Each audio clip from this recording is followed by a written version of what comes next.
तो किसी ने मुझसे पूछा कि सैयद बादशाह ये मातम क्यों करते हो, ये मजलिस क्यों करते हो, शहीद पे तो रोना जायज़ ही नहीं है।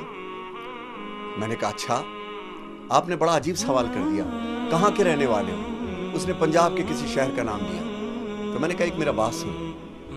मैंने वो गली का कोना देख रहा है? कहने लगे हाँ। मैंने कहा अचानक वहां से कोई गौल अंदर आए, कोई 30,000 का मजमा अंदर आए, और तू ये देखे कि कुछ ऊंट हैं जिन पे कुछ बीबियां बैठी, जिनके हाथ पसे पुष्ट बंधे हैं, जिनके हाथ पसे पुष्ट बंधे हैं, माओ के बजाय बच्चे माओ को पकड़े हैं, और फिर तुझे ये पता चले कि इनके 64 मासूम रास्तों में कुचल के मर गए, और नेज़ों पे जो सर है वो इनके प्यारों के हैं, और तू ये देखे कि लोगों का मजमा हो कि जो उनको बागी कह कह के पत्थर मारता हो।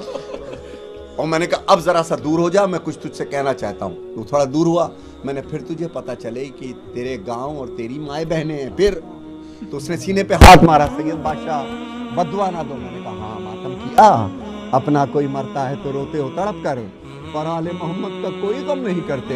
हिम्मत है तो मैं शर्म ये कहना पैगंबर से कि हम ईद तो करते हैं, मुहर्रम नहीं करते।